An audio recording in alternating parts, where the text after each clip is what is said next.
in this part of northwestern Syria that has not fallen to ISIS. But at this stage, without additional support, it is unclear how long this Kurdish fighting force can keep ISIS at bay. Arwa Damon, CNN, along the Turkey-Syria border. So how much of a threat is ISIS along the Turkish-Syrian border? Let me bring in now CNN military analyst Lieutenant Colonel Mark Hertling. He is a former commanding general in the U.S. Army and joins me now from Orlando. All right, so CNN spoke to an official in the town of Kobani a short time ago, and he said this, quote, "We need help, we need weapons, we need more effective airstrikes." How soon might they be able to get that kind of help? Well, Frederica, this is just like many of the other towns that have been overtaken by ISIS. It happens to be the one where the media is right now, the ones that is showing the strategic conflict between ISIS and the Kurdish forces in Syria. You know, in this kind of an event, again, the strikes that have gone into Syria thus far have been strategic airstrikes on predetermined target. It's relatively easy to do those when compared to combat air patrols over two forces that are engaged in battle. It's a whole lot tougher to strike an enemy force when they're in contact with the Kurds. And is too much being expected, you know, from these coalition airstrikes, for example, in bringing in some sort of assistance? Yeah, absolutely. And I'm glad you asked that, Fred.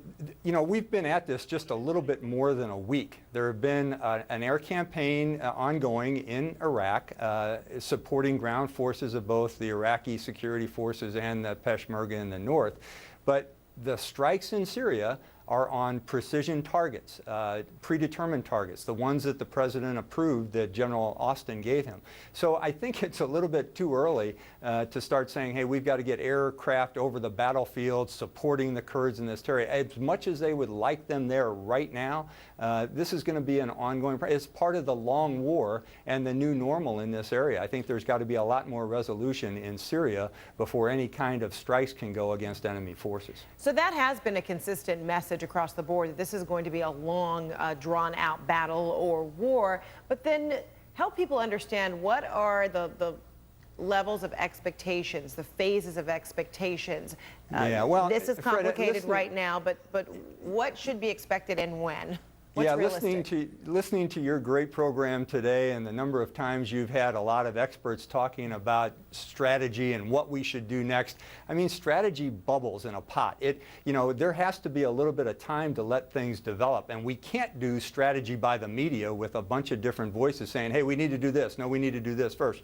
The president has laid out a campaign plan.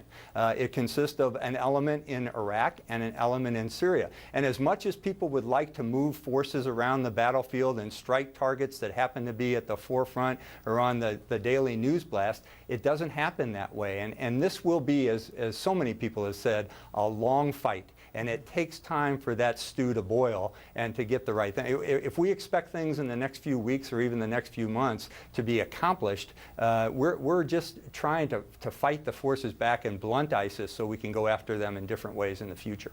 All right, Mark Hertling, thank you so much. Good to see you. Thanks, Fred.